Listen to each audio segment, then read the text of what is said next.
yo, yo, yo, yo, yo, yo. Karen, what up? Hey Mike, What's how going are you?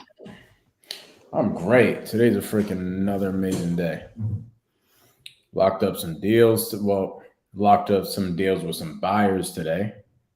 So we sold a couple deals today. We're rocking and rolling. Got to get a couple contracts by the end of the week, but we're gonna get there, right? Yep, we but for sure. So, major announcement in Karen's world. We have promoted Karen to full-time acquisition manager. Yes, let's go. How do you feel about that?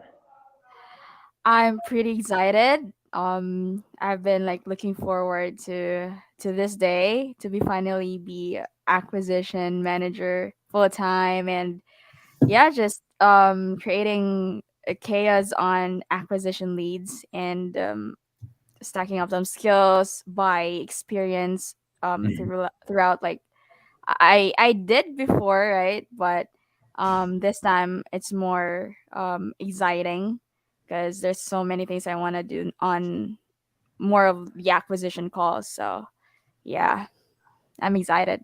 Let's go. Karen, talk about your journey, like from the beginning. From the beginning to now. Just give like a quick minute recap. Yeah. So I started with being a cold caller. So I've worked with a lot of clients, and most of them just last for like months and then gives up in cold calling. And then I went with Mike. He interviewed me, and then um I actually thought like Mike would just last like, oh, this would probably be like other clients that I've had that would probably last for like 2 months or something like that. But amazingly, the journey has been great, and Mike has been learning a lot. I saw his hard work. I think I'm the first witness of how hardworking Mike is, and like just really improving himself. So I see like I could testify on how much you've put work into this thing, and I can see it right now how much is improved, and we're all encouraged about that. And now that I also have become an acquisition manager from being cold caller, then lead management and acquisition manager, um I'm more of like a lot of things has changed, like my mindset. um the transition phase was really like difficult. Like how do I change my conversation into being a cold caller from lead management, now lead management to acquisition management. But the team has been helping me a lot, guiding me throughout the process. So I am pretty confident that um I will be I'll be doing a great job in being an acquisition manager. Likewise, I'm so proud of you. Like I wish we can go back into our Mojo system. We probably can't, but I wish we could go back into our Mojo system and listen to a call from when you first started to now. Like Yeah. literally, it would be night and day. It would be absolutely crazy. I'm gonna try to see if I can log into Mojo or maybe contact Mojo and see if we can do that. But yeah, Karen, your growth has been crazy, absolutely bananas. Same thing with Felipe. Like both of you guys are growing at a rapid pace. I was telling Felipe yesterday after our live, I'm like, bro, you are way ahead of where I was at 23 years old. Like you guys have so much growth to come. You guys have came such a long way in a short period of time. Could you imagine what a year, 2, 3 years down the line is going to look like? Yeah. It's going to be great. So love it. I'm super proud of you, Karen. Felipe, what's good, bro? What's going on, guys? I think I'm lagging here, so I apologize. Um, I actually had a question for Karen. Um, in the Philippines, is it common for people around your age to become a VA? Is it like a common thing in the culture? No. Most of the people here are actually find it strange to just work virtual and to be working with like from for other countries and all that. It's actually strange. So that's why when I shifted, I am actually a licensed teacher. That's why when I shifted from being like just the regular employee working for like 9 to 5 and all that, and bringing works at home and like all that stuff, it was a risk for me to go virtual. And like, yeah, so I think it's not common here. It actually is strange, and a lot of people would oppose to it, like, oh, it's not like that and all that. There's a lot of things, but no, I think this is what I was born for. Yes, let's Good to hear. go. It seems like we all have this one of the same traits is we all went against the norm Mm-hmm. Yeah. to do what that we want that makes us happy. Yeah, man. Mm-hmm. Karen talks about that. How I remember we had a conversation probably like 6, 7 months ago, and Karen was like, "Listen, my friends and my family and my colleagues and stuff, they're telling me to, either go with a teaching job or something like that, or pursue what I was going to do, or just go work with another investor."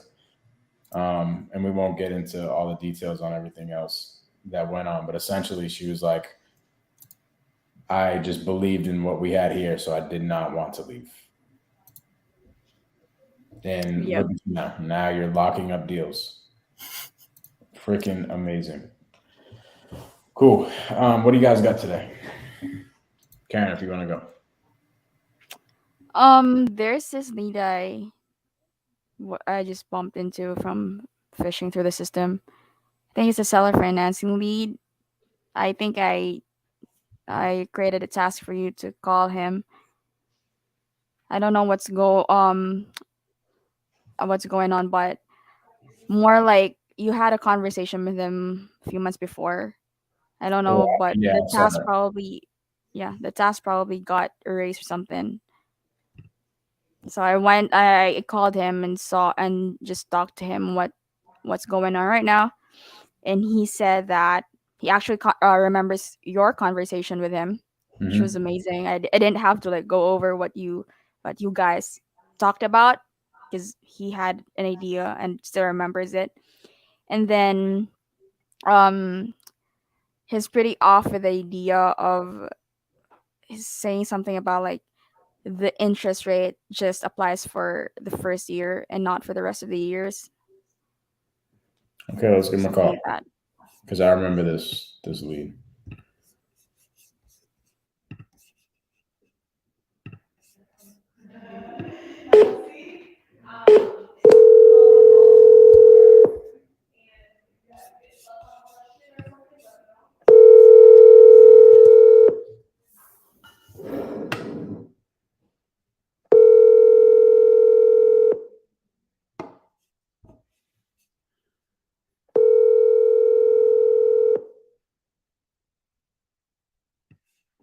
Hello. Please leave a message after the tone.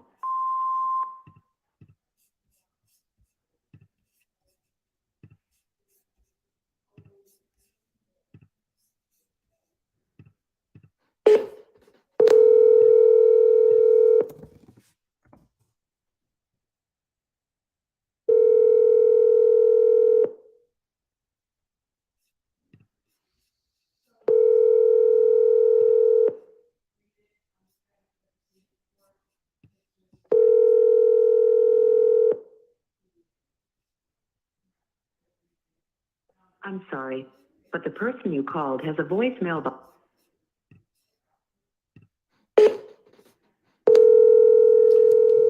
We are triple dialing. You know what I'm saying? If you did not triple dial, did you even call the person?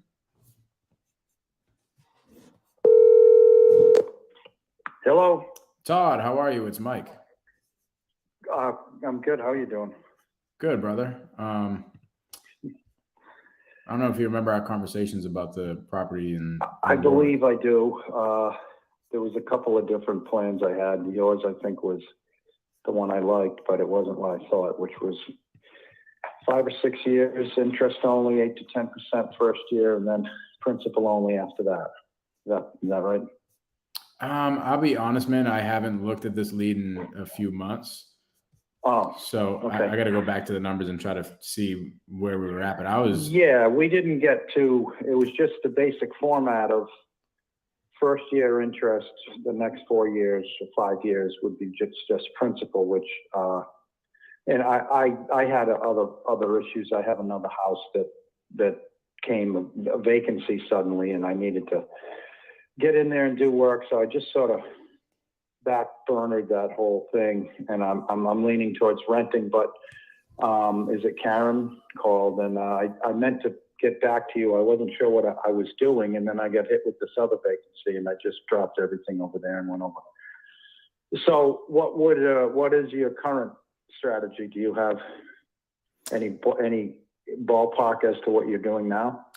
not too sure, Without but any numbers, just the format of it. Like, is it interest 1 year, interest for the whole term, or yeah, do you have that essentially. kind of So here's the thing. I'm going to the Bank of Todd, right? So the Bank of Todd kind of tells me what my terms are, and I go back and I see if that would make sense for us from an investment standpoint. But as far as the other property, are you kind of putting all your time and energy into that and then figuring this out, or? well, I want to get it rented because I'm 2 rents down, which isn't good for me. So Right. this one gets rented, which it's about to. I have a tenant I'm supposed to meet this Sunday and get a deposit and all that. So once that's behind me, I'm going to get back up there. I've been up there a couple of days, but I keep having to get pulled off of it. I just wanted to finish the last of that, and I was thinking about renting.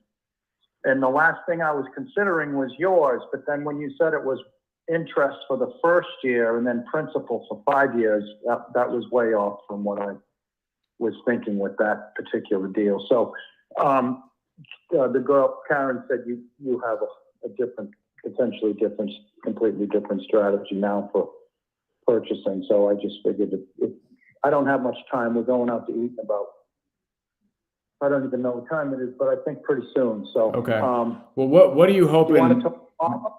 Yeah, what are you hoping for us? A couple of things, right? What we can do, and I know you got to run, but what we can do is we can figure out what Todd needs as far as a monthly payment, and then I can just go structure that and see exactly what we can do for interest and all that type of stuff. So if you want to, Exactly. yeah, if you want to just give me an idea of what you need for a Okay. monthly payment, then we can do everything else. Yeah. All right. Yeah, because it's a little bit complicated because I have some needs. It's not like I'm in a sales agreement and I'm moving out of a house. I don't have to sell it, and I'm Right. trying to pay off. However, I am trying to pay off my mortgage here, Mm-hmm.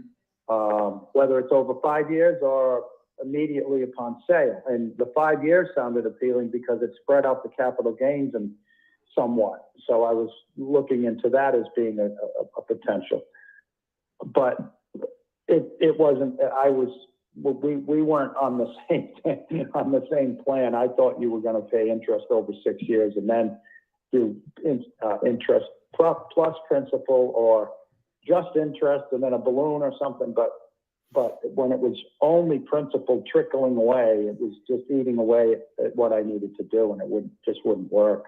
Yeah. So for Let me us, call you up because it's a little involved. I mean, Yeah. You're good at explaining things, but I still don't have any time. well, here I'll leave you with this. For us, right? All we care about, we really don't even care about principal and interest. All we really care about is what we're paying out of pocket monthly, and does that still allow Right. us to cash flow with a renter? So if I can get that So what- number of what you need in your pocket every single month as the bank, then I can go back and structure whatever principal and interest terms that you need according Right. to that specific payment. You just need a positive cash flow. You don't want to go into any expenses. Yeah, it doesn't You wanna really. keep- Yeah, Yeah, and whichever way that comes out, it's fine as long as it's giving you a positive. exactly. Right. So Yeah. so typically what we'll do is we'll get that monthly payment, and then we'll structure the terms from that monthly payment, whatever that means. Right. So I just need to be left with enough equity to pay this mortgage off where I'm sitting here. not up there. So that's how I'd have to put it together. But I'd like to say it's probably better we just, because I've got several things to do and another phone call, and we're supposed to leave. I don't even know what time it is, but the sun looks like it's getting a little bit later right now. Okay, well, why don't we do this? Why don't we have another conversation tomorrow if you're free? And then we'll just let this marinate. And if you could think about that monthly payment, that'd be great, and we can figure out what we can do on the next call tomorrow. Yeah. I mean, I'm kind of leaning towards wanting to rent it, but when Karen said you had a new potential structure to it, I just wanted to hear it anyway, because it's not completely out of the picture. But the other one just didn't work at all. So then I got hit with another vacancy, which was not good for me right now. So cool. I'm struggling to get that. And I do have it rented. I think I haven't gotten a deposit, but I should. Okay. I think Sunday. Anyway, tomorrow would be better. What time should I call you tomorrow? The same time, maybe. Perfect. Late. Yep. Yeah, we can do it around 4 or 5 o'clock tomorrow. Yeah, that would be good. Okay, perfect, All Todd. right. You have a good night. Enjoy your dinner. Yep. All right, brother. Thanks. Bye-bye.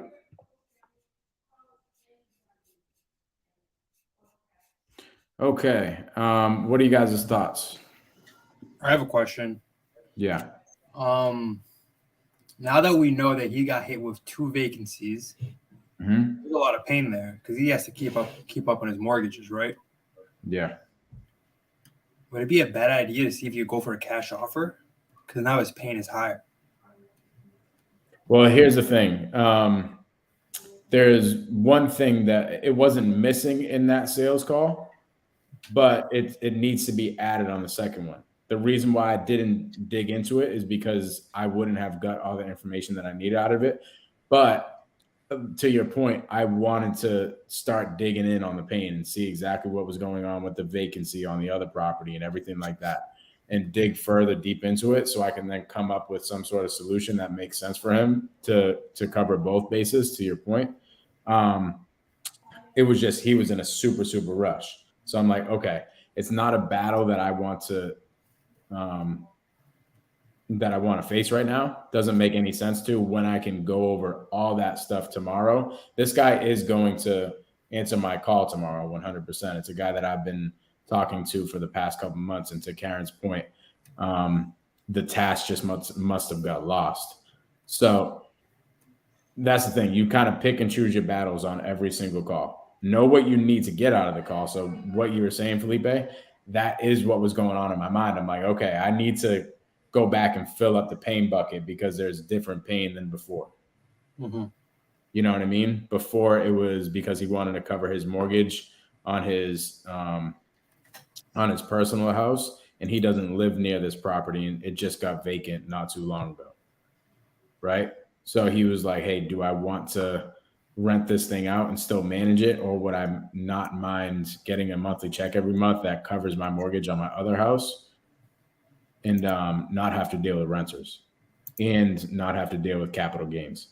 So that's what his pain was before. But now, to your point, his pain's a little bit different. So good job. Like picking that out. Like, wait, hold on. There's much more pain here than we think. It's just what battles do you want to pick? My main thing was, hey, I need his monthly payment for this particular property that we're talking about. And then tomorrow, as we have a further conversation and I have like maybe 30 minutes to talk to him, then I can dig in on the other house and see what we can do. But really good job to point that out. Mm-hmm. That's the funny thing. Like, I'm sitting there on that call and I'm like urging to ask about the pain and urging to dig into the situation. But you just know what you need to accomplish on the call. I've already dug into a lot of pain with this person, so there's no need to dig into pain when he needs to get off the call anyway. You're just going to cause friction in the call when you can accomplish that on the next call tomorrow. Does that make sense? Yeah. Mm-hmm. Cool. Karen, good job. I'm going to call that guy on the live tomorrow. Good job finding that lead, Karen, for real. Good job. You have anything else, Karen? That's it for now. Cool. Felipe, what do you got, bro? The property that apartment property thing. Remember we talked about that with the house in the back? Yep. I kind of want to get a game plan on how should I break the news to him that my number was wrong and then tell him our new number. What do you think I'm going to say? Fall on your sword. I like that. Actually, what do you think the best solution is? Well, I don't know if I'm being greedy here, but I want to risk it and just say, hey, my finance team decided that they only want to buy the whole thing and not just a single family house, and see what they say. Because I'm thinking here, I'm like that, like we could possibly get under contract, but who's gonna like buy that? Like we have to get it subdivided, and it's all just gonna be a big old mess. Like if we can get the whole thing, that's a much better deal. Mm-hmm. So that's kind of what was that? I love that. Good answer, bro. That's what I was going to say. I was going to say use a fictitious third party and put the blame on somebody else. Because at the end of the day, that is correct. Like, dude, we're not going to be able to get that deal done just buying a freaking property and back of a property. We got to buy the whole thing or subdivide it. And to your point, subdividing it is a pain in the ass. And who the hell is going to buy that single family right in back of three family, right? Like for everybody listening, it's a property that has a single family in the back of a multifamily on the same exact lot, right? And it's just a very weird situation. Would rather just buy the whole entire lot for 4 units for the price that they wanted at, which we can do. So Felipe is like, dang, I called the seller and I said that we could potentially just buy the single family. And then I realized that that's not the game plan. So Felipe, I love the freaking game plan. Fall on your sword, right? Hey, I thought this is what we were going to be able to do, but after further talking with my finance department or my lender or my business partner or my manager or whoever the fictitious third party is in the situation, say, hey, after talking with them, we realized that our only play here is to buy the whole entire thing.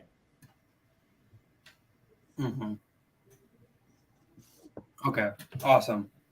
That's what I was thinking. Good thing I'm happy we're on the same track. Now, before you do that, what do you think you do? Before I call them? No, before you have that conversation, before you mention all that, what do you think it might be a good idea to do on the call? Go in asking about something random. Yeah, I guess.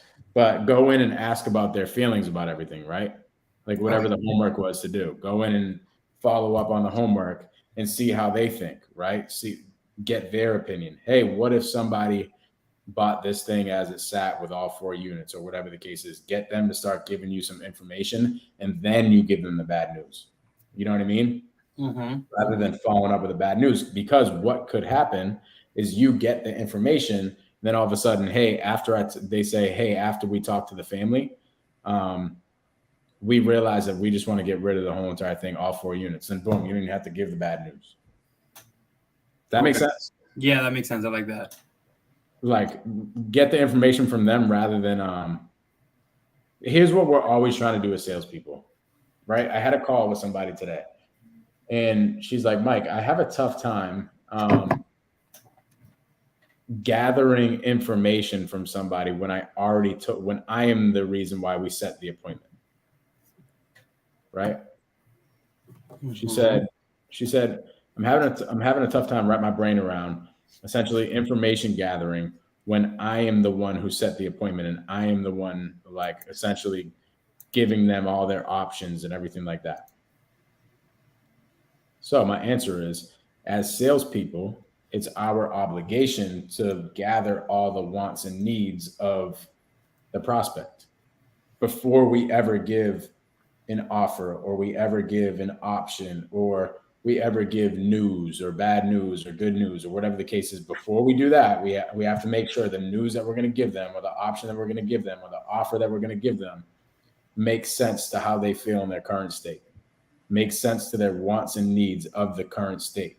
So who knows? You haven't talked to them since they went back and talked to their family members. So we got to follow up on that and see exactly how that went rather than just going right in and talking about it. Does that make sense? It does. It makes perfect sense. Because now there could be new wants and needs. So we got to go and figure out the new wants and needs and then go into our offer or our news or our options or whatever the case is.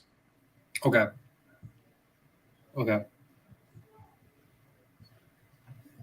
Yeah, I like that. It would be like this. It would be like if Felipe went into the store and he's buying some shoes, right? And Felipe walks out of the store and then comes back a year later, right? Let's just say Felipe had a kid, and the kid's 4 years old, and he's about to buy shoes for his kid. Kid's 4 years old. Felipe walks in the store. Maybe he buys some shoes for the 4-year-old, and then 6 to 12 months later, he walks back in the store and sees the same salesperson. If that salesperson just assumes that the kid is the same size, right, and gives you the same size shoe, that salesperson is irresponsible. Because what happens in 6 to 12 months of a 4-year-old kid? They be growing. Here, the foot grows. So you got to go figure out the new wants and needs. It's been some time. Now, that's a drastic time frame, like 6 to 12 months. But at the end of the day, a lot of stuff has happened since the last time you talked to this lead. So we have to figure out the new wants and needs. Gotcha. We have to go make sure. Here's essentially what you're doing. You're just making sure that the buckets, the Sandler compartments are filled up and they're up to date, right? You're doing you're essentially doing a maintenance check on the Sandler submarine. Okay. I like that. Awesome. You're going back and you're checking to see if the compartments are full or if they have a hole in it before you go fill up the last compartment or the last couple compartments of the sales process. Okay. Awesome. So like this lady, she's a freaking amazing. I love her. She's sending me on an appointment for Saturday, and that's what she was saying. I was explaining to her what my process is like on-site appointments. She's like, yeah, I'm just having a tough time figuring out why we would gather information when I am the one that set up the appointment. I should be just giving them the information and giving them their options, right? Mm-hmm. However, think about it. From the last time she's had a conversation to the time we go on the appointment, some things that might have changed, or maybe there's some things that the family members didn't tell her that I might see. You see what I mean? So it's important, especially if you're going in as like a new salesperson or something like that. It's important that you gather new information because who knows what happened on the last conversation. Yep. And with that being said, if you're going in on a new conversation that might have been from an old conversation, you have to go and figure out the new wants and needs. Yep. Okay. Let's go. This is high level stuff. Hold on. This is for free on YouTube. Like, you guys can see this for free on YouTube. Come on, yo. You guys better be taking this stuff and implementing it ASAP because you don't see this type of stuff on YouTube. You know what you see on YouTube and Instagram and all these things? You see everybody getting little clickbait things and everybody like essentially like not giving the whole sauce. They're just giving some things to get you freaking excited so that you go pay for their shit. Mm-hmm. We're into the weeds. You know what I'm saying? Wholesale into the weeds. Let's go. All right, people. You have any other questions? I actually kind of wanted to strategize on this new market. Okay. That we're going into. What do you want to strategize about? I was doing some like market research last night on where the market's going and everything. And obviously we all know it's going down, which is it's a good thing and a bad thing. But I was thinking, are novations even a thing anymore? Like, is it even a safe bet? Because if we get a contract today and sell it in 2 or 3 months, the market goes down. Like, is that even a smart idea to even get into one? We just got into a purchase and sale agreement on an ovation where we'll make $40,000. Yeah. But that was So yes, like this month or like last month or like when the market was still slowly going no, down? like literally, like today. Oh, okay. Gotcha. Here's the thing, couple things. Obviously, when you're running your numbers, you have to factor in maybe 5% change in ARV. So we're doing that on all of our deals. We're factoring in a new percentage of for our offers and what we think the ARV is on the back end and all that stuff. So that's one thing. So what I would do for anybody listening, I would change, like, let's just say you're using, everybody uses a different formula for a cash offer or MAO. I would, if an ARV is attached to that formula, which it should be, I would make your ARV 95% of what you think ARV is right now. So if you think the ARV is $100,000, you now make the ARV in the formula $95,000. Does that make sense? Mm-hmm. And then you work your numbers back from there, and then you kind of juice the wholesale fee a little bit more, or you juice the percentage that you're timesing the ARV by. Not juice it, you reduce it to like by like 5% or whatever. You're just being a little bit more conservative. So on our offers, we just got to be more conservative for one. So that's the first thing.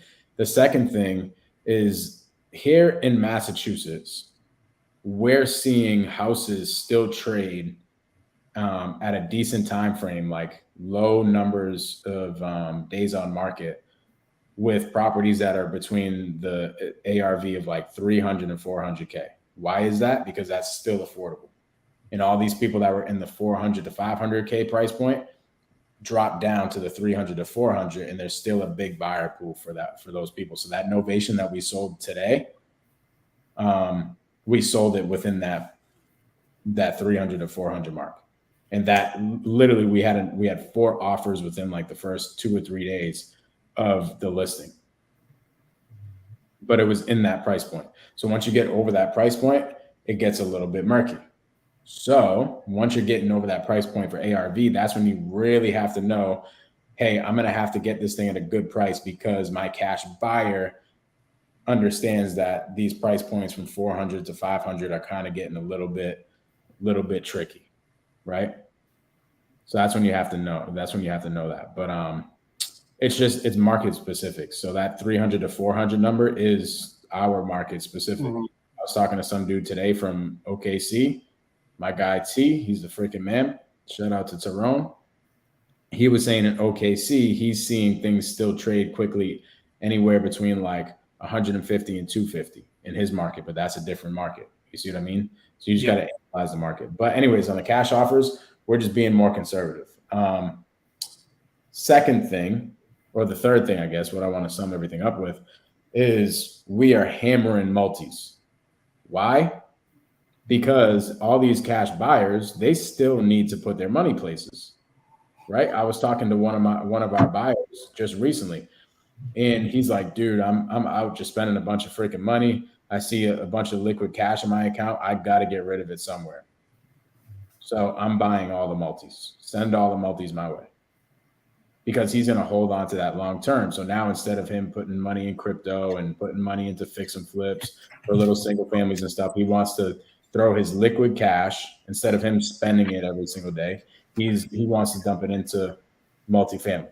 Yep. So Felipe came up with a freaking great.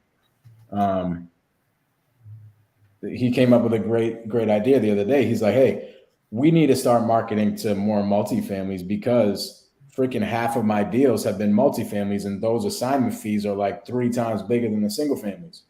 And we're like, holy crap. Yeah, you're right. So we're in the process this week. We are going to be buying a shit ton of multifamily data. Yeah, I'm the multi-closure. Let's be honest.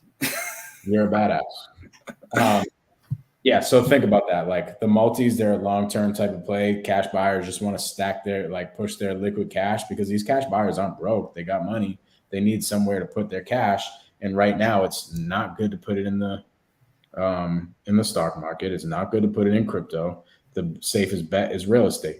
But however, to your point, these people buying these end buyers buying single family houses, like the retail buyers, they're like getting washed out. So what's the best bet? Multifamily.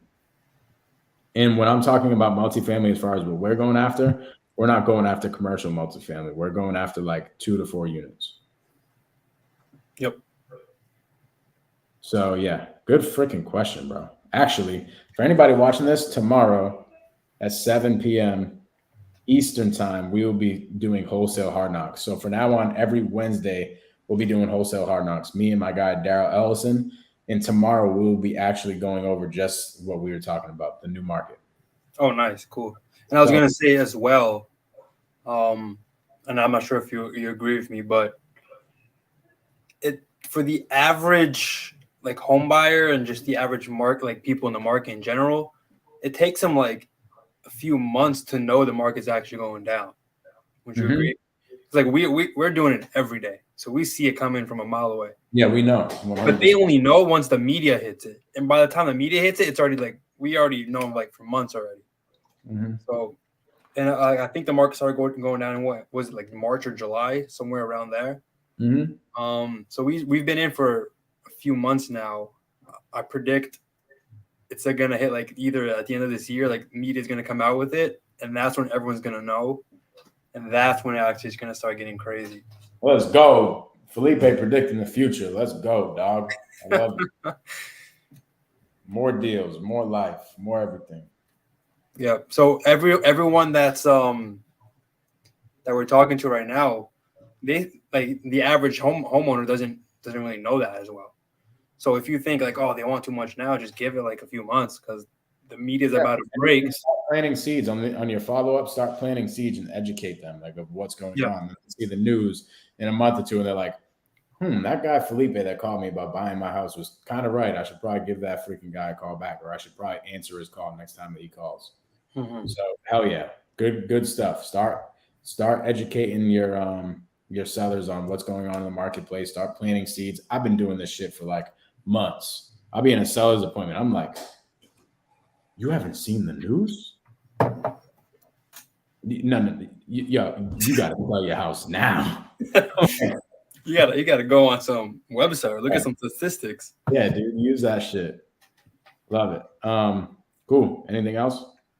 That's about it, man. To be honest. Let's go. Good freaking live. Shout out to Karen, full-time acquisition manager, absolute badass. Going to be driving Lamborghinis in the freaking Philippines. Shout out to Felipe, absolute badass, coming up with freaking great ideas. Going to be driving Lambos down in his neck of the woods. Let's keep rocking and rolling. Guys, silverhomies.com if you guys want us to give your sellers a call, follow up, close, dispo, do all the things. Please like this video, subscribe to the channel. We appreciate y'all. Hey, How to Wholesale is coming to an end here at the end of the week. But we got something new for y'all. Peace.